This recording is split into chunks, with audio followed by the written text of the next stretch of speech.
Hello everybody. I've got a new microphone now, so hopefully my audio quality is slightly better. My old headset was needing a replacement, but it is finally the long-delayed strategy video for Japan. It is now the start of July 1940, I believe. It's been way too long, but I've had a lot of schoolwork going on, and this game's been going pretty fast-paced so far. So last time I did one of these, I think, was before I attacked Yunnan. As you've seen, that didn't work. Yunnan is still there. The CCP have pushed up even further into China, possibly breaking our truce. We'll see if 5-star pulls them back again. He said he forgot about it. We'll see. In addition, Soviets had pulled back to Buryatia, but they've moved back into Amur again. So, a little nervous. We'll have to see. I need to start preparing defenses because I've decided that China is just not doable. I misunderstood how the AA gun rules work. I thought they were holdover from V3, where you can only fire as many shots where planes attacking, and so ultimately stacking 5 AA guns when I'm only attacking with 7 planes is not worth it. But in V4, each gun fires 3 shots, and there's not limited by the number of planes. So 5 guns is 15 shots if you have at least 3 planes. It's slightly more confusing than the previous one in terms of how it reduces at lower numbers. There's a big old table in the rules for it. But in short, it means that my planes will absolutely get murdered if they go in. Because even if I send only 3 planes in, each gun gets 3 shots. It's not fun. So that's not happening. China, we're going to come back to this later once we've got more ground forces. But for now, we need to focus on going in on the Allies because time is ticking. We want to deal some damage before the U.S. gets in the war. Davik just did the U.S.'s turn for MP7, and the U.S. is now at 33 IPP. That's only 30 away from wartime income. If I declare war on the British this turn, that's 5d12, and that's probably going to put the U.S. at income because that's 5 times 7.5, which is going to be around 38 or so. Yeah, so I've got some thoughts to do. I think at the moment, I'm looking at attacking in early or late 1941. It's going to be really close in the U.S. I would have preferred to attack probably this coming turn, late 40, because then it gives me some time to beat up the British before I have to fight the U.S. But I think that can be avoided. I think I might be going to war against them on the same turn, and so we need to look at plans. In addition, he also finished the U.S. carrier, and which I thought he put. Did he put on that side? The U.S. finished their carrier, so they've got one more capital ship in the water. Oh, no, it's on this side. Okay. So, I might have a chance to take out the fleet at Pearl, depending on how this works. What I'm thinking is Calcutta was my preferred target. It's not my preferred target anymore. It is too absurdly massive. Singapore is pretty lightly defended. Calcutta, it has almost 20 units in it already. It's just going to get more. It's not worth attacking. I just die. I could maybe get it if I went for complete surround, drop some airborne in the back, amphibious in Bengal, and then attacked with surprise strike, but it would be tough. It's not worth it. It's better to devote my strength to other attacks, like taking out Singapore, or perhaps going and attacking the Australians. So I need to do a little bit of reading on the rules for exactly how the Japanese surprise strike works, because I know you need to use it the first when you go to war against an allied major power. What I might do is I might declare war on the British, and then see what the American rule is, and then from that, I might use some surprise strike on the Americans, because I'm pretty sure that is still permissible, even if I'm not the one declaring war. It just has to be the turn that I declare war on a major power, as far as I understand it. But I need to do some research into that. If one of you knows, I'd love to hear, because that's kind of very useful to figure out. Otherwise, the main plan is Palau. Palau, as you probably know so far, is very strong in V4. You can hit pretty much the entire Pacific from it. You can get all the way Hawaii to Sydney to Calcutta if you build a major port there. So that's what we're going to do. We've got a minor port I put earlier. We're going to move the fleet over there, upgrade that port, and then the next turn we'll go to war, and we'll have option of India, Australia, or Hawaii. Australia is one I really like because it is achievable. I can take out Australia, and what even more is I can make them surrender. And if I can make them surrender, they're wiped off the board. And because of that, a fair number of forces over here are wiped off the board, and a fair number of forces over here are wiped off the board, which is nice. And then they never come back, even if the Allies can liberate them, because that's another thing in V4 they got changed. So that'd be great, especially as it means their territory would then be empty, and I could just, waltz into New Guinea and stuff. So I've got some thinking on that I need to do. What I'm contemplating is there are two ways to go about this. I can either, long story short, I need to take Sydney and New Zealand. The two ways to do this are either what I call the encirclement strategy or the just smash it up straight strategy. The first one will be to come in, invade invade New South Wales and New Zealand the first turn, because I can reach those pretty easily.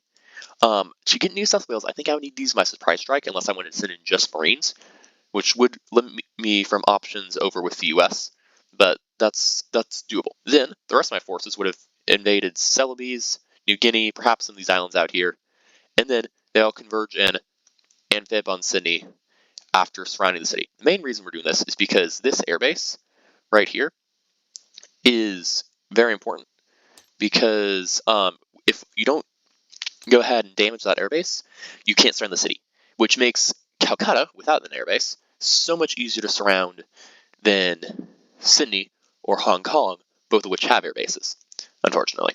So that's one way to do it. And as long as I put 3 ships out here and take New South Wales, they can't receive any Lend-Lease. It's not too bad. They could receive Lend-Lease in South Australia, but then that wouldn't do anything. It would get removed when I take Sydney. So it's not too bad to take a 2-turn. The other option would be, instead of doing this whole 2-turn thing and doing a double attack, is coming in with just a direct assault the first turn and assaulting Sydney with a surprise strike, and then dropping some destroyers in New Zealand to take that out. Possibly a bit bloodier because they're going to get the city bonus, but I've got in its mountains already, but that doesn't change anything. But I've got surprise strike, and I can land a lot of troops there. The issue is it might take more troops than I'm willing to lose, and it leaves me less free to do things like take the Celebes or Dutch New Guinea or Rabaul at the same time. So that's a question there. In addition, it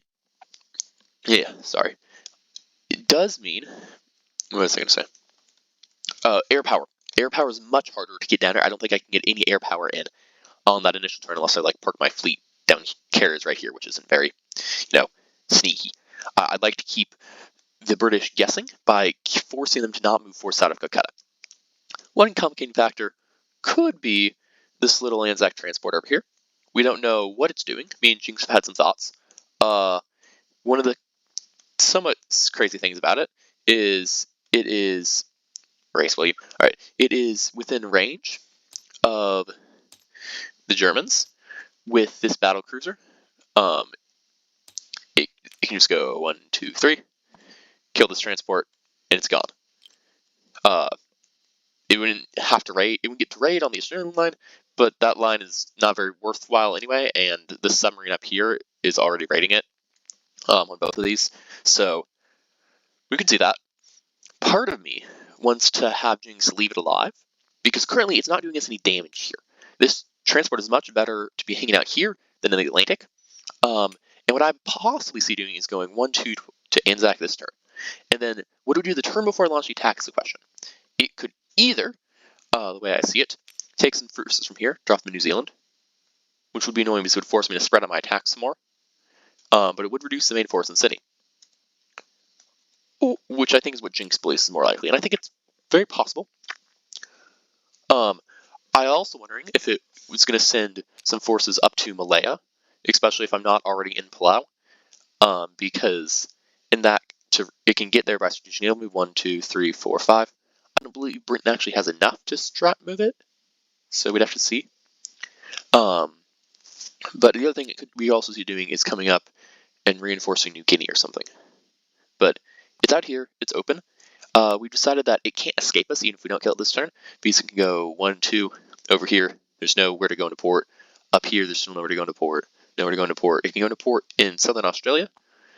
But again, we don't really care. It's not very useful to anyone there because it can't go anywhere. So we'll see about that one. As well, if it comes this way, which is what we don't really want to do, we want to keep these guys bottled up. There's Italian subs here. They can easily come take that out. No issue. The British have really completely abandoned the Mediterranean, the Indian Ocean in terms of naval capacity, which makes our life a lot easier. It means I really don't even need all these submarines over here. I'm probably going to go ahead and turn them around and face them back to the US. There's with the reduction in convoy lines right here from, I think this was 3, and this one's still 2. It takes from about 5 IPPs of Commonwealth income to 3. It's just not really worth having many subs out here anymore, especially if there's no British Navy to deal anything with. So we're going to probably take these and send them out in the Pacific to go hunt down US transports or something. They're not really useful as fleet units per se, or as blockers anymore. So I don't know. We need to know that if you got these Allied subs over here still doing their sub thing, they pulled a little bit back now that I put a seaplane up here. So hopefully we can keep them kind of on the run a bit, and then from there we might be able to drive them out in the corner before we go to war. So that's good to know. Yeah, but this transport, I'm not too worried about it. The worst thing I think would be putting in New Zealand, because of that I might have Jinx just go kill it immediately. There's no reason not to. So we'll see.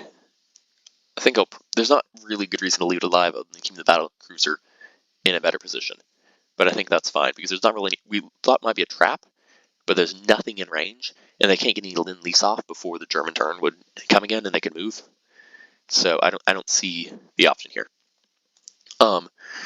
Again, on our attack from Palau, the other things we want to consider is how we're going to take out the Dutch East Indies, because I need the money and I need the victory points, as well how I'm going to get my Southeast Asia. Nope, that's again how I'm going to get the Southeast Asia victory point over here, because that is also very important. So because of that, I'm planning to build up a force since I am here. I'm going to take some of my troops out of China. I think I have enough to hold the KMT at least, because if they march, to keep them from attacking Kwangtung, and if they march into Kwaichow, I can come around behind into Yunnan, and I'm willing to take that trade, because Yunnan is worse for them than Yunnan is. But so I think I can bring some forces down to Siam. I can march on to Annam Tonkin from Kwangtung pretty easy. Hong Kong I can take from Kwangtung. It'll leave me a little bit weaker there, but I think I can do it. It's just knowing that we got a militia there. It's another spot I need to divert a plane. Again, as long as Free France doesn't put anything here, which I don't think they're doing, I think they're very much focused over here on Abyssinia and the Italians. I think we're good, but I'd be surprised if Davik doesn't put militia down here, because it's a roadblock for me. It forces me to spread my planes thinner. But then Burma currently is not very well defended. I don't think they plan to defend it very well, because I want to keep Calcutta very strong. So we're going to take Burma, set up some force there. And the big thing is, of course, as always, it's Singapore. You've just got to battle your way through the mountains and the fortress and the jungle and all that. So send in a few planes, enough infantry to take the hits, and then just go smash. And maybe some bombards, if I'm feeling lucky, or the other thing I'm looking at is artillery. Could be an option if I build a few artillery and try to do it that way. But it's annoying. You're going to take casualties, but it's not a great way to minimize it. Other targets, Sarawak. Fortunately, I think a militia got added here in the V4 setup that wasn't there in V3, so you can't just waltz into it anymore. Love to take Sumatra. That airfield is really useful. It's very weakly defended. Same thing with Borneo, though it's not as useful as Sumatra. And Java. Java's annoying. It's probably not going to get taken the first wave attack. It's got too much. I think it'll be a follow-up strike when I go start to reconsolidate. These Americans will be steaming across the Pacific in wrath. So those need to get hit. I'd love to again hit West Timor, Celebes, Dutch New Guinea, all that first turn just for the money. Because once you take them, it's done. The British don't get the money. They can't build militia there to be annoying. Simplifies life. We might not. It really depends on how many destroyers and transports we can get out. Because we can put a transport in here, take both these, or a transport here, take both these. You need at least one destroyer, and destroyers are kind of precious at the moment because those Marines are needed in the main attacks. I'd love to do things like, attack Guam, specifically to stop the Americans from getting their point, because I think I said it before, but I really don't think the Pacific Barrier point or whatever the island chain is achievable for Japan. Midway is just way too hard to hold because it's 1, 2, 3 from the U.S. West Coast.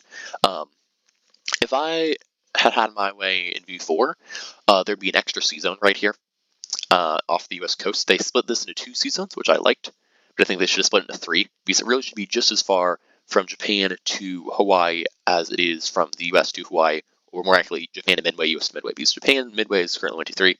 It's 1, 2, 3 here. I really think it should be longer both directions. I don't like having a 2-turn move between the two of them. U.S. naval port, major port in Midway, and then just Shuck is annoying.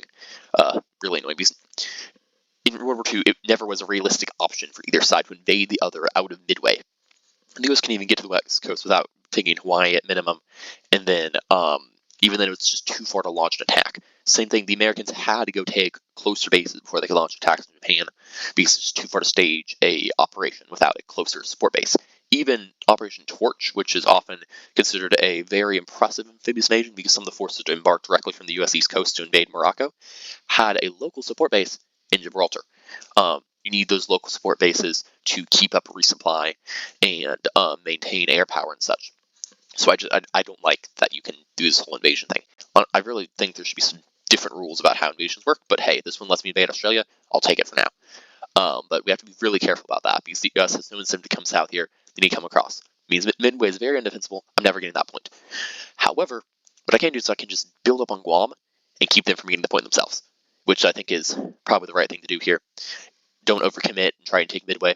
Don't repeat the real-life mistakes of the Japanese here. I would very much like to take New Britain. It's a big port. It's got a lot of power projection in the region, and since it's a major, it keeps the Allied fleet from going in port there, because that's annoying. Because once they're in port there, and if I don't have planes in range, they can threaten my entire center here. Because just like realistically, this is the Japanese heartland. You need to control this area very strongly. If you don't, you're not going to make it out of the war safely. So my big goals here are I want to knock Australia out.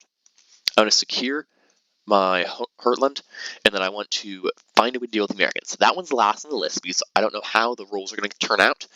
I think it's very likely I'm going to war with them the same time as the British. And so because of that, Palau allows me the option to go 1, 2, 3, 4 and beat up Hawaii if I decide to do so. Unfortunately, again, V4 really buffed up the defenses here. 2 infantry, AA gun, not too easy to attack. But if these are all still in port, I'm going to attack that. Or, at the very minimum, something I learned from watching some of Silk's videos, you can just sit your fleet off here. They don't even have to attack. Then the American fleet is stuck in port, and they can't come out without fighting you. And you have the option to either invade Hawaii the next turn, launch attacks on the American West Coast, because it's 1-2, and again, it really should be longer, or to just turn around, or to port strike them. Like, there's so many options there. So that 1, 2, 3, 4 is really a great option, even if I don't use my surprise strike on it, because I've got a big enough fleet I can kill that off, because the British have so few units over here, and they don't even have any planes. If FPC hasn't built any, which I think is a mistake, I think they need fighters to be a viable threat against Japan. AA guns just don't cut it for offense. Same thing with China. So no planes means I can operate pretty much with impunity out here. There's not even a seaplane. And so because of that, I don't need to worry about guarding my transports over much. I'll probably send some TBDs with them just because, they're slow. They make pretty good convoy escorts, and I can not worry about like random submarines. But as long as I can go, kill this Dutch coastal sub, this Dutch fleet is probably the single biggest worry. If I do this correctly and the U.S. is still in port in Manila, I can beat up the transport and destroyer there. I'm not too worried about this. Luzon is a secondary target for me. I'd really like to take it, but it's not primary. The primary is the Dutch. What I'm planning to do is I'd like to have Jinx declare war on the Dutch on his turn before I go to war with the British, because then the Dutch go British, the communists do something, they can't really do anything down here, and then I take all that money from the British, and the US doesn't get the 2d12 income they would have got if I also declared one of the Dutch. So there's a very slim chance that it might still keep out of the war turn longer. So, as we hope, it also allows Germany to get their Atlantic Wall going one turn earlier, because they really are going to need that. Good news is, though, Britain is in a very defensive posture this game. They haven't been able to do many attacks. Germany's got a massive fleet because hopefully we're hoping the peace holds with Russia. We're seeing some signs that he might be about ready to break it off, especially because he hasn't gone to Turkey yet. He doesn't seem to be continuing into India at all. So what we're thinking right now, at least in terms of Germany, is Jinx is probably going to build all Navy this turn. That's what I definitely encourage him to do. Several transports, finish off all his ships, build some screens, and then what he can do from there is project threat onto the British mainland. He's got enough forces, he can probably get a landing off. And then, once he's got a landing, the goal is to surround London. Take southern England, take northern England, Scotland, and then surround London, damage this naval base. Once this base is damaged, Britain is cut off. It's only going to get the IPP from its home country, no matter what it controls the rest of the board. And then you can just blast the factory to pieces and keep bombing this naval base to infinity and beyond, and they can never recover. If they try to build a major port, you can just bomb it again, and they don't get the income. And so it's just not very effective on their end until they get improved construction. But even then, they'd have to save up money. It's not effective until they liberate. So, and you can easily box them in by holding southern England. This is another gripe I've got with V4. I've got a few of these. It's really a V3 thing actually that got carried over and didn't fix. Southern England is the only city that zone that borders London. It's too easy to surround London. You take southern England, bomb the airfield, blockade, done. I much prefer if northern England touched London, make I think Britain's defense a little easier. Sea line should not be an easy option for the Germans, and it would make it harder to do the whole surround London gimmick. Same thing applies to Japan, in my opinion. Tokyo should have bordered Kyushu. I don't care if it doesn't border this season, but I think it should border Kyushu, and Honshu should be just up here. It doesn't make sense, I think, to have a city surrounded by only one territory. It's just not good for gameplay. All other cities, you'll note, are surrounded by multiple territories. Rome is annoying because it's in the wrong spot, but we're okay with that. No, it's not a good idea. Even things like Ottawa are between Ontario and Quebec, and no one ever can figure out what the heck this piece is part of. Some people think it's part of Quebec, some people think it's part of Ottawa. Better map design needed there. And so the goal would be to knock out the UK. Hopefully, what that would do is the massive German fleet would encourage this British annoyance to pick up, move out here, and because then they could be within recovery range of the UK.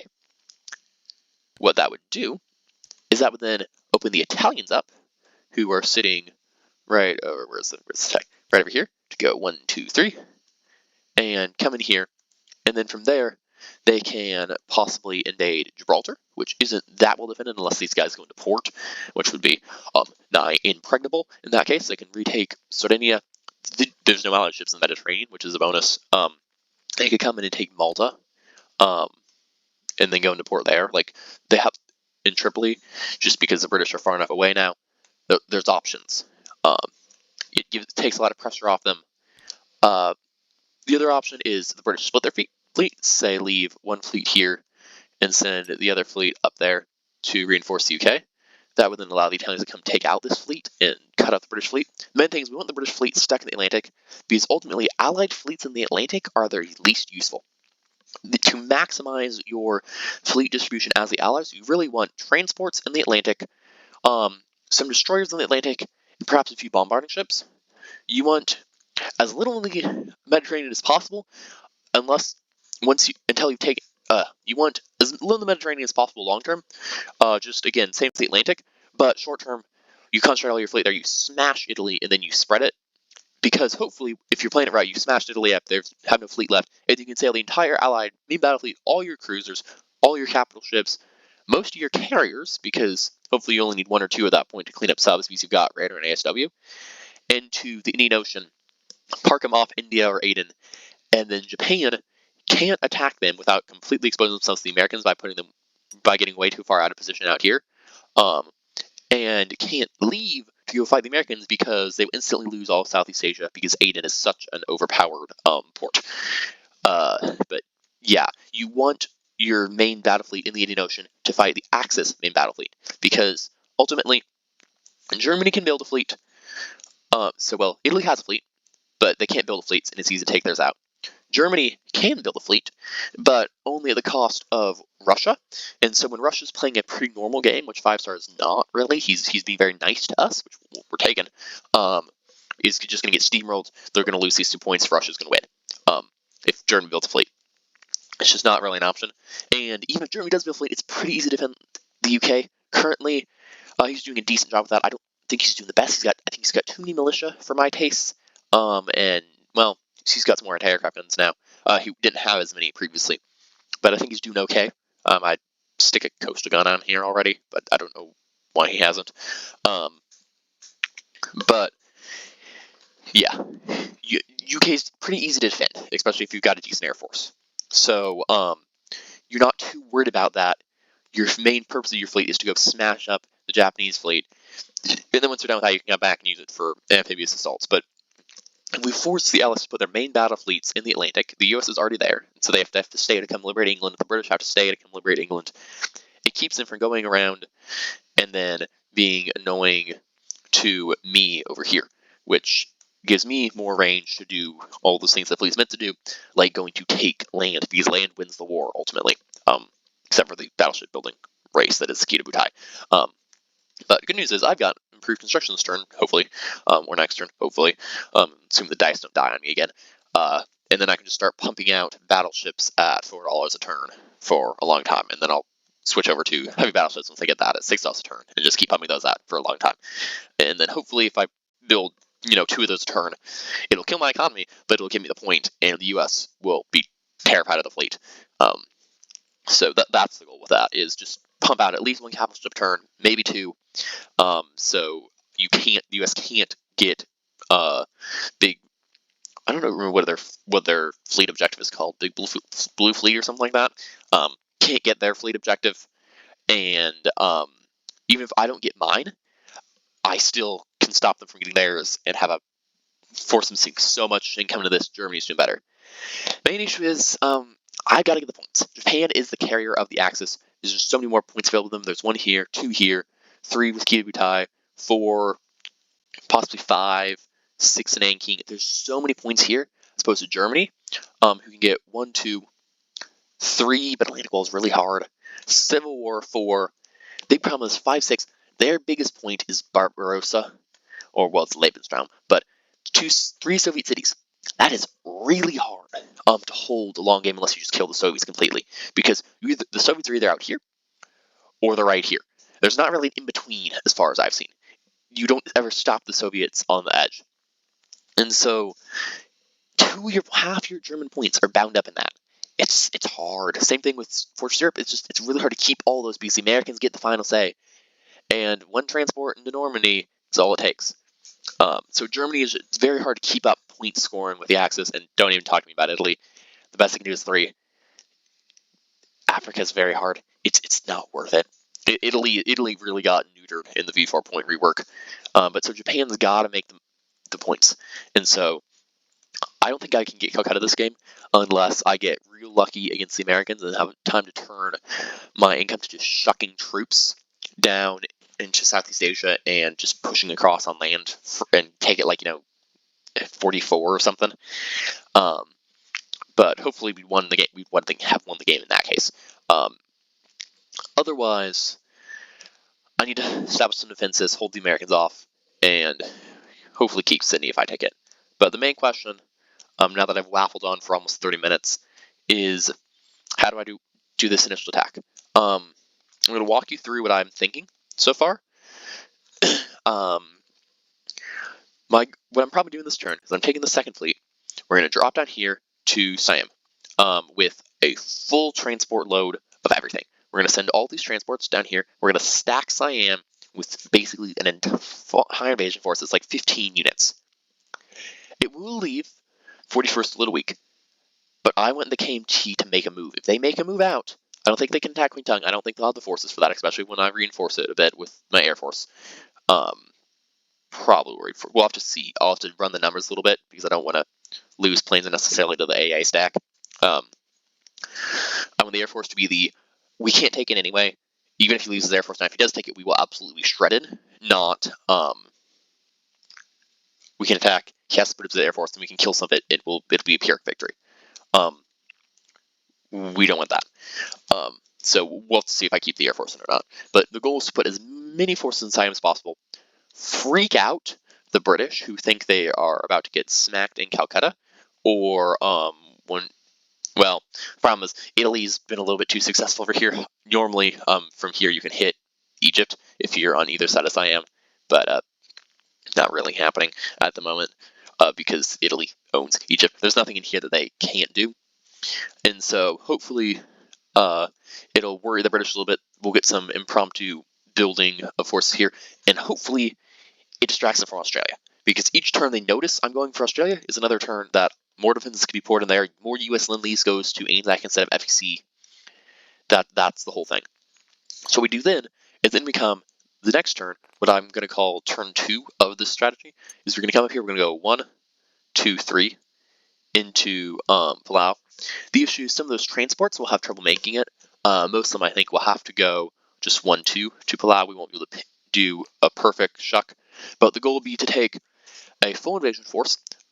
Everything goes in Palau that can get transported. So forces from here will go down. Forces from here will go down. I'm going to have 18 or so units embarked in Palau.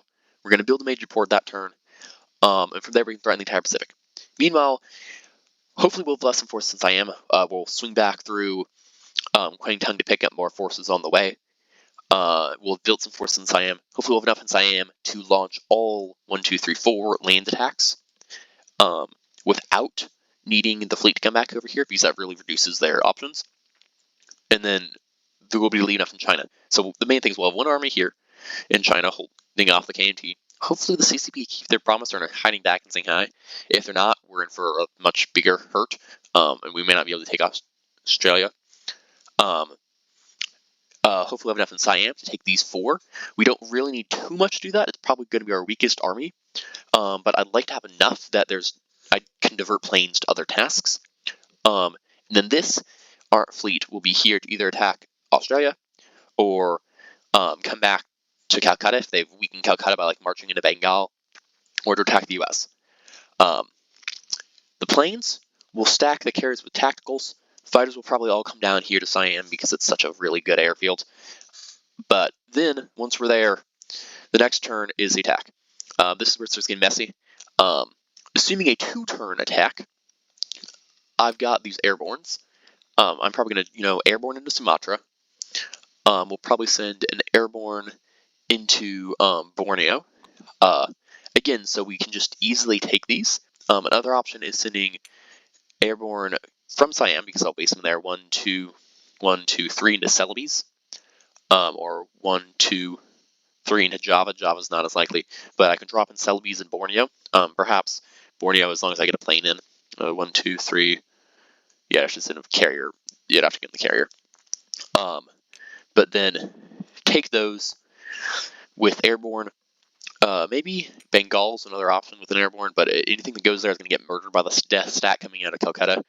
But again, the same thing we're going to do with Calcutta is the same thing we would do with KMT, and force them to say, if I move out of my stronghold, my forces, I'll lose the stronghold. If I move the whole thing, they'll just take it easily, and I'll have to come back and counterattack. We want them to be stuck in Calcutta because of the threat of amphibious invasion. Same thing with the KMT marching around because they can be cut back and going down. Oop, I just yanked a cavalry. But that would be the goal there. Take all of these. Maybe we'll build some transports each turn here, and so we'll be able to bring forces from Japan down into attack Singapore or Sarawak, or perhaps Hong Kong. We'll see. I don't think I can surround it. Because I need strategic bombers to bomb airfields. Unfortunately, I don't have any strategic bombers or medium bombers, so that's not really happening. It's not worth it anyway for Hong Kong. I'll just have to bash through the +1 defense. Maybe take Mindanao. Over here, assuming a 2-turn attack on Australia, what's going to happen is destroyers will pick up these 2, because from there they can go 1, 2, 3 on their own. Over over on this end, we might see somebody come over here, take Dutch, East, West, Dutch East Indies or West Timor, whatever it's called nowadays, and go 1, 2, 3. But that's 3 Marines already. We'll see the carriers. What the carriers are going to do is they're going to come 1, 2, 3, 4. I think is what it was. So we had 1, 2, 3, yeah, 3, 4 down to here. Then those planes can participate in some battles over here, depending on what we're doing. And from here, we can go 1, 2, 3, 4, or 3, 4, and attack Sydney the next turn. Because that's the big thing with 2-turn attack is we can get planes in. If we do turn 1, we can't get planes because it's 1. Here, let me count this right. It's tricky. 1, 2, 3, 4, 5, and that's the full range. Because we don't have long range aircraft yet. Could have built in a factory earlier. I was trying to get China. China didn't happen. So a little bit regretting, but tech has just been horrid this game anyway. But the goal is we're going to put the planes here. We can send stuff down 1, 2, 3, 4. Probably just going to be a straight flight anyway. I don't know if we'll actually be able to attack anything within this turn.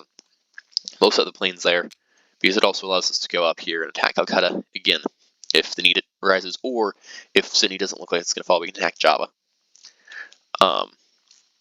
So carriers will go there. Main battle fleet will either go smash up the Americans or come down here, or more likely here. Because we're going to take most of the transports and put them in Rabaul and New Britain. We might or might not attack New Guinea. It's nice to have the extra $1, but it is 2 units. I won't have to fight once I take Sydney, so I might just put infantry here, take this, and then leave this for cleanup later when we'll walk across. And then coming down here, we'd have the destroyers would attack long distance 1, 2, 3, 4, and 2. He's going to again see out. It takes a lot of destroyers. I'm going to build some more. I'm hoping to have 8, I think, is my plan by the time we go to war.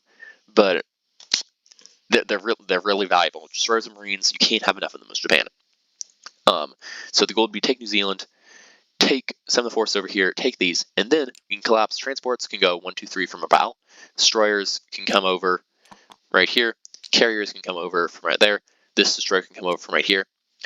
Might invade Queensland again. This militia is going to die once I take Sydney, so it's not really worth it immediately. Also, it's another destroyer because this stupid barrier reef blocks invasions. The big thing is I'll need to send at least 1 destroyer or a transport surprise strike down to take New South Wales. Because then, if the 2-turn hack happens, we're going to build a strat bomber in Siam. We'll get the airbase from the Southeast Asia objective, put in Siam, and then we'll fly this all the way down, bomb this port, and land in New South Wales. Which should work. I think I've done the calculations right.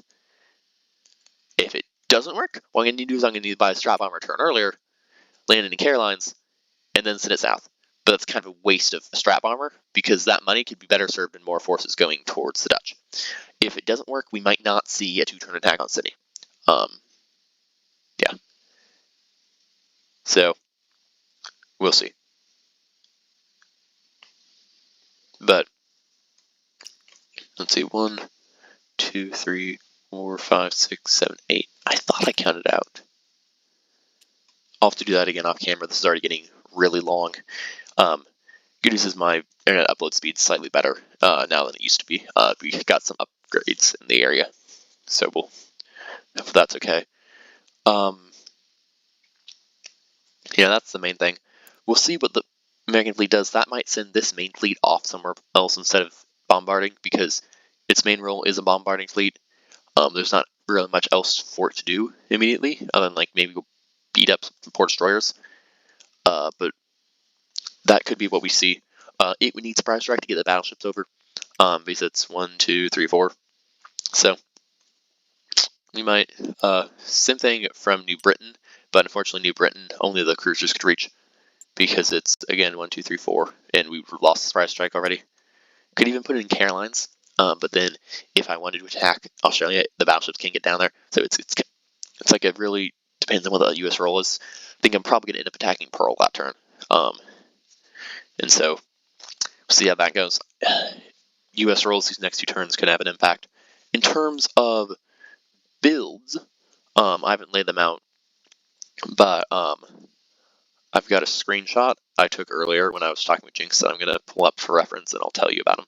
So I don't think you can see anything off this, but basically what it is a bunch of is a destroyer and a transport each turn, along with 2 Marines, an infantry, and militia in Siam, a militia upgrade in Siam, which I'll represent with full militia, and then an infantry in Rihi, and I can't remember what number 4 is. Yeah, and then something else depending on the turn. Turn 1, I think that is an extra artillery in Siam, and then an infantry. The infantry in Siam goes to the north in Japan. On the next turn after that, it's a major port for the upgrade. On the later turn, I'm not going to build as many land units, but I am going to finish off the heavy cruiser and the carrier, and then probably start a battleship. So I have a secondary fleet that's starting to get built up.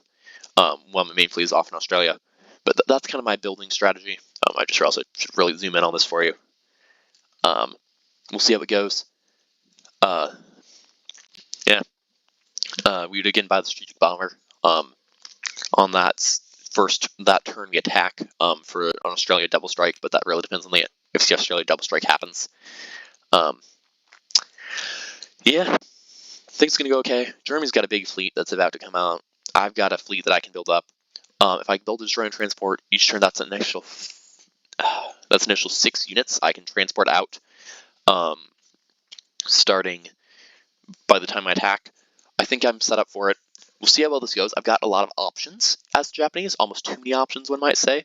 But because the British are not in the area, I have a lot of freedom with what I can do, because I get to completely dictate the pace of this. There's no worries I need to have about how I need to spread out my forces for a counterattack, because there will be no counterattack until the U.S. gets across. But if the U.S. comes across without building up a fleet first, it's not going to end well. So again, we'll have to see what the U.S. builds this next few turns. We've hit about 45-minute mark. I'm going to say goodbye. Let me know what you think. Should I do a 2-turn attack on Australia, take New South Wales and New Zealand, and then collapse on Sydney? Just go for Sydney, New Zealand initially. How should I deal with Calcutta? What amount of force do you think I need to leave back to defend against the 10 infantry, 5 AA stack of the KMT? How do you deal with the CCP? Let them be. Try and put a force in Shensi to deter them.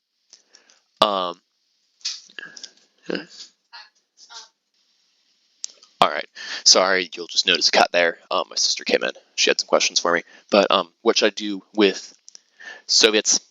How do I deal with them? I really do think I'd try and get a force in Cheetah, because I need to defend Manchuria. It's better to defend it from a forward position than from an interior position. It's a really weak spot if the Soviets decide to get their mind up attacking. But that might not happen until later, because, again, truce to the Soviets. I don't really want to break it from metagaming too fast. There's some stuff besides just this game that I have to worry about. But so we might do that like the turn after with some forces I built from the US. We'll see how to deal with Calcutta. Try to go for it. Try to just wait for them to split up and maybe snipe it. If you think I can go for the encirclement and attack in Calcutta on the surprise strike, say so. Any suggestions on how to deal with the Dutch that first turn, because they're kind of like sort of thing that I don't really want to leave the UK, but they're lowest on my priority list because they're not an immediate victory point that's worthwhile. Like the extra strategic naval move just isn't very helpful in the long run. I don't think strategic naval move is very powerful. It's not very worthwhile as a victory point condition. So thoughts on invading Australia? Thoughts on Southeast Asia, Soviets, how to deal with the China situation that is rapidly deteriorating? I think my strategy at the moment is, if I lose China, it's not the end of the world. I just need to hold Nanking, and neither of them will really be able. If I hold Nanking and Rihi, I don't think either of them can evolve. They'll start beating each other up, and then I can come back in later. Especially since I'll hold Annam Tonkin, and so I'll always have a force to attack Yunnan, because they can't attack me in Annam Tonkin. So we'll see how that goes. And finally, any thoughts on the U.S.? What do you think they're going to do? Any advice on how to deal with them? Or just anything with the Germans? The Germans and Italians, Jinx, I'm pretty sure would be happy to hear any of your thoughts on the best way to go about strategy. As a quick look for the victory conditions, Axis is winning. Of course, it's early game. We got cities. London, hopefully, will go to the Germans eventually. We may not have it in-game, though. We'll never get Moscow and Stalingrad out of the way this is going. I don't think we'll ever get Kolkata. My goal is to hold City, which would be one more for us, and one last for the Allies. But, here, negative. There you go. But, I don't think we're going to lay this down. We might get Festung Europa. We might get one of the Italian points. And then of these, I think I can get 3. Assuming this goes well. Putting us at 12. So the Allies, I don't think they're going to either of these. I think Italy's going to be able to hold on to Cairo. And because Cairo blocks both of these, I don't think it's going to happen. World power? Don't know. I don't know. It really depends on if they can get back into France fast enough. I don't think they're getting Chinese Civil War. I think I can stop that. Big Blue Fleet, we can. Tech supremacy, stupid point, they're always going to be able to get it. Sphere of influence, they can get that. Triumph of capitalism, probably can get that. Oh, I was just adding that to mine. But the Allies will be pretty high, and the question is, what are the Soviets going to do? Because I'm worried that we're going to be focusing too much on the Allies, and the Soviets are going to go ham. Yeah. So, can't remember what spread of revolution got replaced with. Oh yeah, KMT's dead. I'm not gonna let that happen. Hopefully, I think KMT's gonna live. But I can see in the Pacific expansion. Not against the Civil War. They've got Winter War. They'll get Spur of Sea. They'll get Propaganda War. Probably get Mediterranean. Man, I get Buffer Zone. I don't know. It's a big question. Turns tech. Germany's got improved construction. Hopefully, I'm getting it next turn.